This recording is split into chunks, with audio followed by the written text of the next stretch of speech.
Dag is one of, if not the most powerful athlete in women's saber. So her strength is her strength. I was always taught by my parents, keep your head down and just keep working hard. I know 100% that I owe everything to them. My dad wanted to bring us to the United States because Poland had been under communism. It was not something that he wanted for his children. Dagmara, she's very strong, she's very powerful, she's a killer. Getting the gold medal would be like the best way to be like, thank you for everything. We need Dagmara. Without Dagmara, we cannot win medal.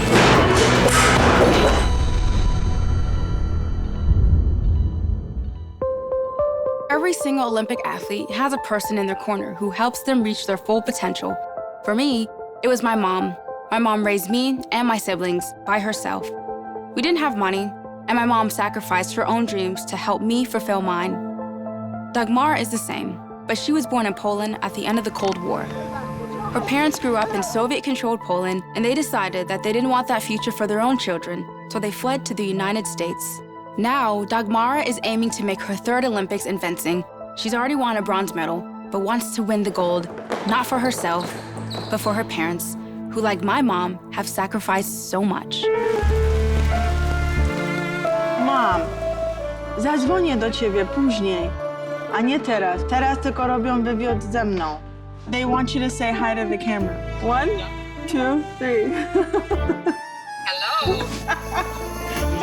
She's like, she doesn't like being on camera. You look great. My name's Dagmara Wozniak. I was born in Poland. My parents are from Poland, and I immigrated to the United States with my family when I was about 1 or 2 years old. I know 100% that I owe everything to them. I don't know what my life would have looked like if we hadn't immigrated. So yeah, everything is an ode to them.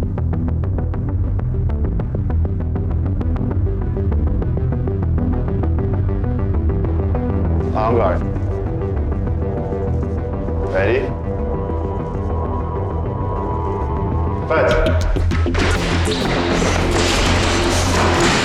Fencing is a physical chess game. You are trying to set up traps. You are trying to control your opponent's movement. It's a really fast sport. 30 seconds of actual playtime. Someone from the outside, you see like a really fast-paced match going on. But when you're in it, you get tunnel vision. I've heard people describe it as ballet. For me, the way that it's ballet is, I feel like time slows down. You have that moment where things are just like moving so slow and almost like so beautifully and gracefully to make a snap decision, you know, in less than a second. Dagmara Wozniak is a 2-time Olympic fencer and bronze medalist. But her journey to the podium started in Soviet-controlled Poland as her family fled the crumbling USSR. My dad wanted to bring us to the United States because Poland had been under communism for a while, and it was not something that he wanted for his children. You know, you had to get food vouchers. They were forced to learn the Russian language and suppress what Poland was, the culture. Poles stood in yet another queue tonight. Most welcomed the prospect of a new government and some change in their situation.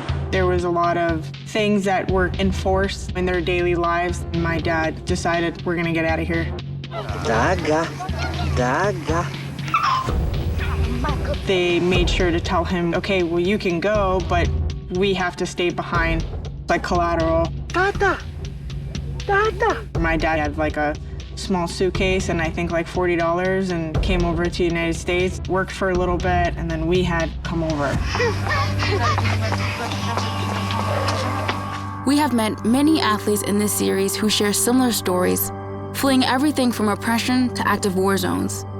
And they all share the same dream, that their children, like Dagmara, will have opportunities that they did not. Athletes that are in a position, you know, similar to like what my parents had gone through, being stripped away of your liberties and your freedom to do what you love to do.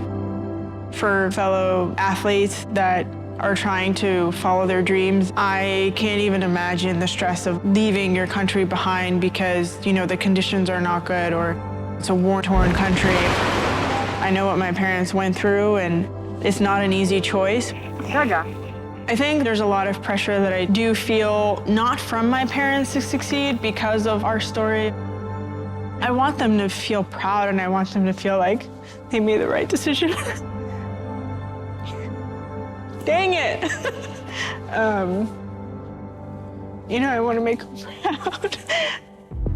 How this young Polish immigrant grew to become an Olympic medalist is directly tied to her family's roots. So we're here at the Polish Cultural Foundation. The first time I ever tried fencing was in the fourth window on the second floor. This is my first coach who introduced me to fencing, Janusz Monek. My coach did only speak Polish. I think the fact that I was, put in that situation to practice the language and also be active, that's more so what my parents were going after. I think they really didn't want me to, lose the connection to my roots. But what started as a way to practice Polish turned into something most athletes only dream of. This is my Olympic medal, and here it is. So Rio was, I was definitely nervous. Season before, it was kind of rough for us as a team. And then we went out there and it was, just game on. I think we had an amazing performance. We fenced very well. And then, that was it. And we won. And I was standing there on the podium and I'm like, this is an actual Olympic medal. When they put it around our neck, when I felt the weight of it, I was like, oh man, this is everything, this whole 8 years of just kind of boom, right there, I felt it. Not to not be grateful for it, but I think the amazing, euphoric moment lasted a short time because it was okay, that was done, put away, now we gotta work for the next one. The next one is the Tokyo Olympics, where Dagmara is aiming for gold, but not just for her, but for her parents, and for her mentor, who also fled the Soviet Union, legendary fencing coach Yuri Gelman. Dagmara, she's very strong, she's very powerful. She's a killer, I would say. We need Dagmara. Without Dagmara, we cannot win medal. You know exactly what you're doing, okay? There is no time to make decisions. I remember coming to the fencing class. It was my first time, and Yuri said, are you prepared to do everything that you need to do in order to become a champion? And I said, yes. And he crossed his legs and said, okay. And I remember this fear rising, did I just sell my soul to the devil? You have to put pressure right away, look. Right away. Yuri and Dagmara share a special bond as he left the failing USSR the same year she and her family did. I'm from Kyiv, and Chernobyl is very close. It's 50 miles from Kyiv. Chernobyl atomic power station. One of the atomic reactors was damaged. Beginning the rapid spread of huge clouds of deadly radiation into the atmosphere. My daughter at that time, she was 3 years old, and something happened with her skin, and we went to doctors, and they say that it's not good for her to be in an environment where this nuclear can accumulate in her body. So we have to move. I started working with Yuri when I was 14. I needed to up my training and my coaching. I think I was able to take the intense training because we came from similar backgrounds. So I think the Slavic culture and Yuri's coaching, yes, it was intense, but it wasn't new to me. Medium speed is wrong answer. Strong answer. In a modern fencing, if you start medium speed, you are watching. Ready? Fence. Fencing is like art. It's like physical chess.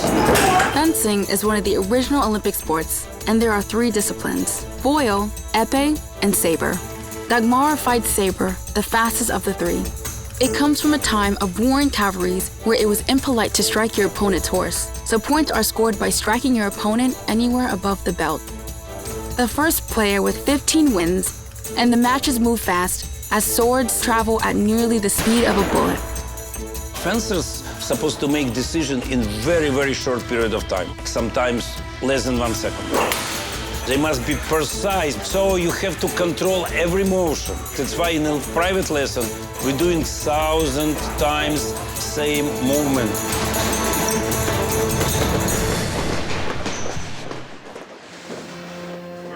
What Dagmara was training for was one of the final Olympic qualifiers, a world championship being held in Budapest. Unfortunately, just days before her flight, COVID-19 derailed her plans. So, of course, yesterday received my results back for my PCR test that I need in order to get into Budapest. Came back positive, so I'm not able to travel to the competition. Talk about timing. I can't believe that's how everything kind of went down, but you know, I really kept thinking that my symptoms were not COVID, but turns out I was wrong.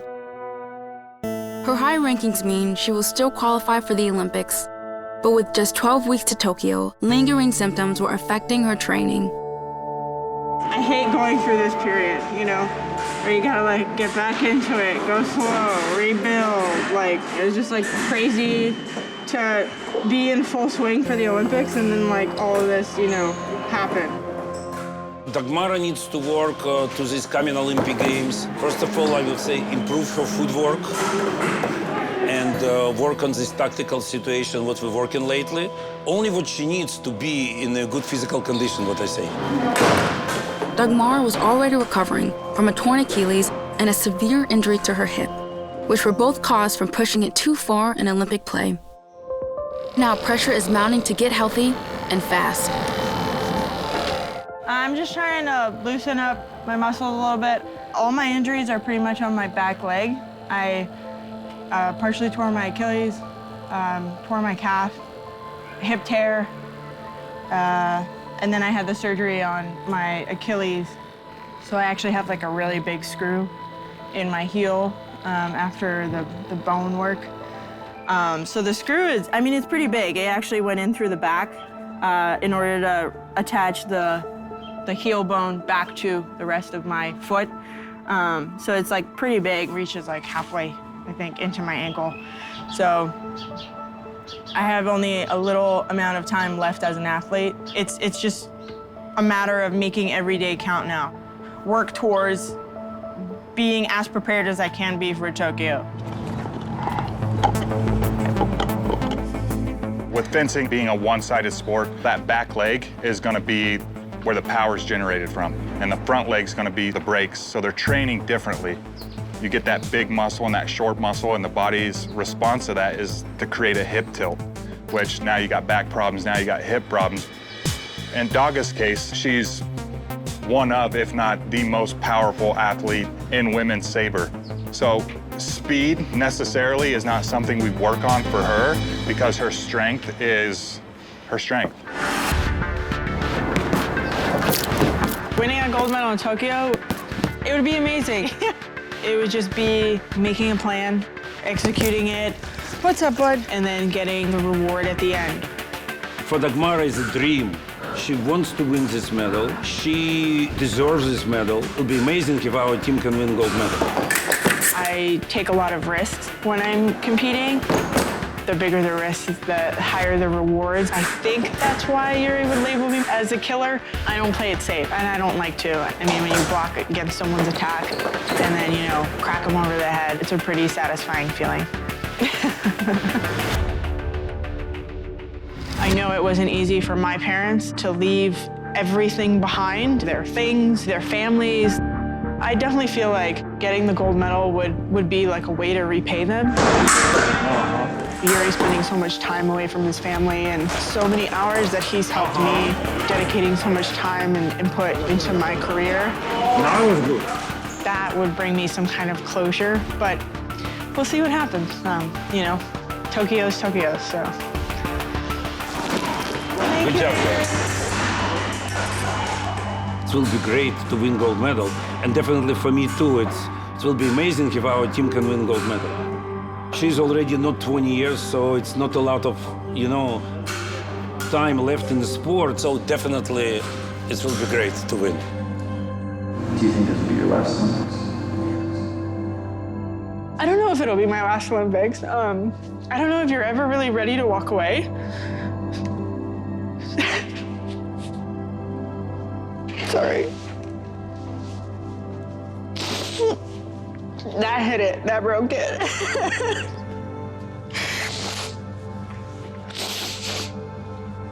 Dang. I definitely, I don't want it to be my last Olympics. I have like really great people around me. They really believe in me, even when I don't, believe in myself, so. To zadzwonię jutro. Love you. I will. Getting the gold medal would be like the best way to be like, thank you for everything. Fencing is physical chess, and the mental aspect is just as important as the physical. So in the build-up to the Olympics, Dagmara is working with a confidence coach who specializes in training elite female athletes. How are you? Good, how are you? Give me the scoop. What's new? I started practice on Monday. It was so hard. The first thing is like, I suck. I could definitely feel like the triggers that were happening, and like if I don't look good doing this, like comparison. I was like, everybody looks so good and like everybody's fit. I don't look like that. Like, It's not about saying, yay, this is my body, or body positivity. It's body acceptance, This is where I am right now, Remind yourself that you're brilliant at your sport. And even though, you haven't been able to compete as much because of COVID, that doesn't take away the fact that you're brilliant at your sport and you know exactly what you're doing. Oof. Was that a compliment? I know you're uncomfortable taking compliments. Literally, I could feel my face cringing. Man.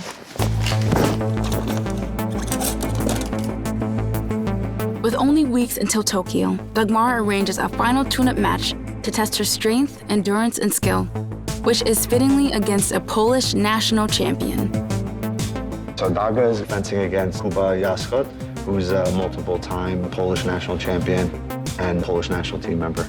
Right now we're doing a practice match to 15 points. Ready? Fight! Fight!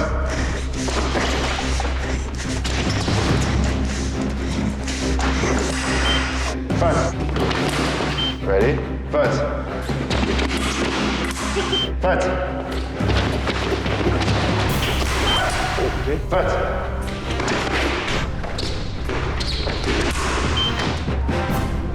Ready? Fight!